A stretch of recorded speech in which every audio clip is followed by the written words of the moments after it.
Mas afinal de contas, qual a diferença entre o Fusca 1300 Standard e o Fusca 1300L? Se você ainda não sabe, fique ligado porque hoje vamos descobrir juntos aqui no canal PL. Bom, no ano de 1975, que já tratamos aqui, a Volkswagen lançou o que seria a versão de luxo do Volkswagen Sedan 1300. Era ele, o Fusca 1300L. Novo Fusca 1300L. Bitola mais larga, novos frisos.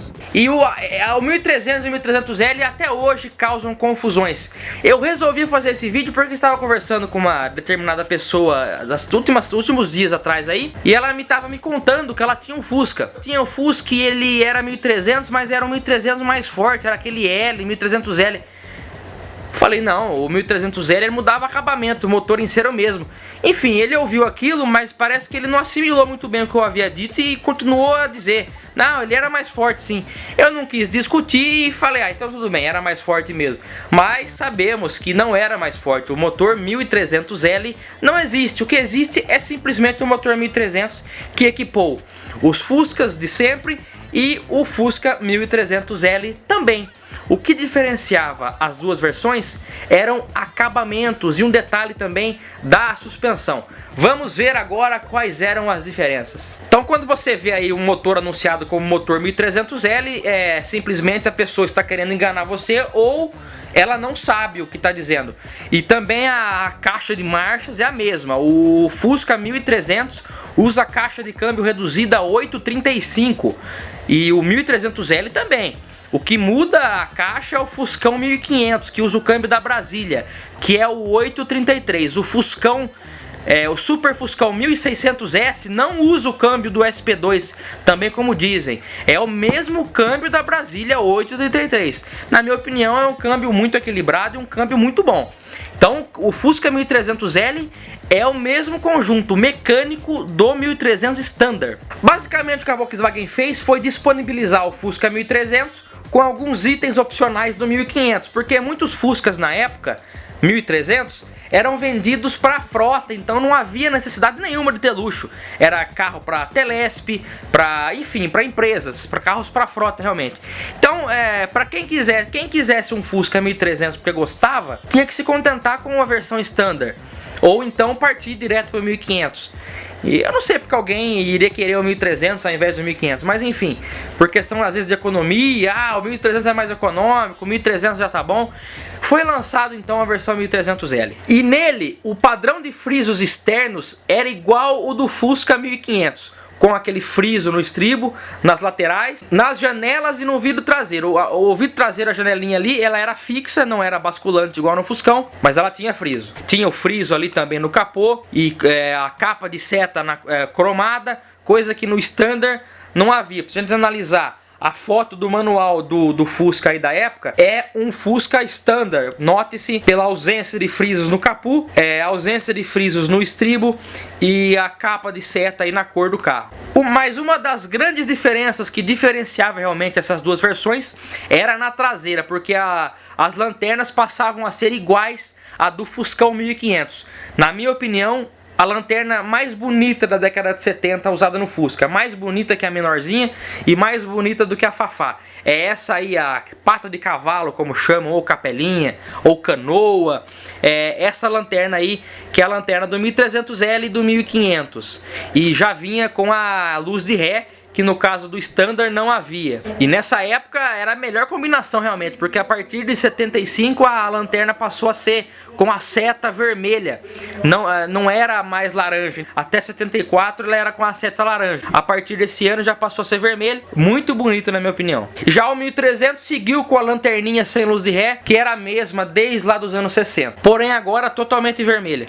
A tampa do motor obviamente era a mesma, porém com as diferenças que a do 1300 Standard era fechada e a do 1300L era aberta, assim como no Fuscão também. Isso melhorava a refrigeração do motor, mas nada também que desabonasse com a tampa fechada. Não quer dizer que vai ferver o motor porque a tampa não é aberta, nada disso. Era mais eficiente, mas com a tampa fechada também seguia cumprindo a sua função. Um detalhe curioso também que pouca gente sabe, que um simples adesivo, um adesivo preto fita isolante, como diz, praticamente, era considerado um luxo na época. Então o Standard vinha com para-choque sem friso, sem aquela faixinha preta no meio, vinha sem nada. O 1300L vinha com a fita preta, realmente, mas o Standard vinha sem essa fita, por incrível que pareça. Era uma coisa que também podia ser colocada facilmente, mas original de fábrica não vinha não. No interior as diferenças também é visível pelo painel em revestimento preto, igual do 1500. Já no Standard era na lata,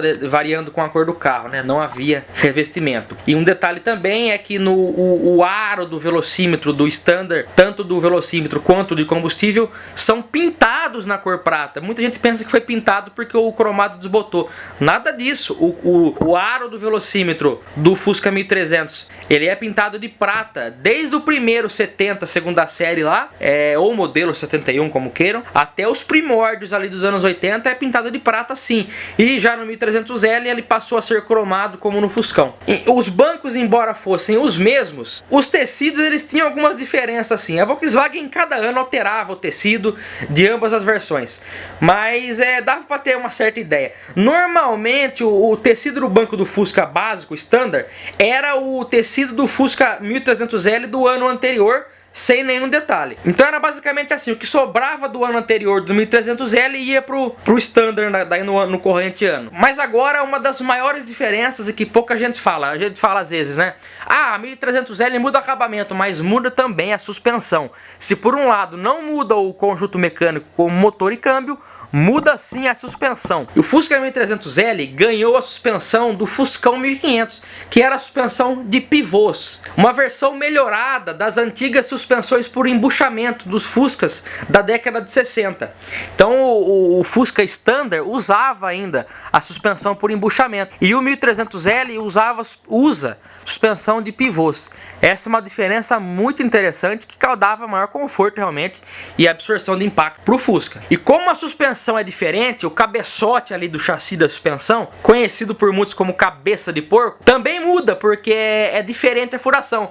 Se você for comprar uma bandeja para o seu cabeçote da suspensão estiver podre, se for comprar uma bandeja nova, você vai ter lá cabeçote para Fusca com embuchamento, suspensão por embuchamento, cabeçote para o Fusca com suspensão de pivô. Então tem essa diferença, fique atento. E também, por último, os opcionais. Se por um lado na Standard não podia ter opcional nenhum, na 1300L já você podia dar esse luxo. E entre esses opcionais você podia escolher o padrão de tecido do banco e das portas. E o 1300L também tinha o freio a disco como opcional na dianteira. Isso era muito interessante, porque ele vinha com um tambor, né? Mas você podia escolher freio a disco como opcional. Eu peço desculpas se ficou alguma diferencinha minuciosa para lá e para cá. Fusca, como eu já disse, ao contrário do que pensam, muda muita coisa ano a ano.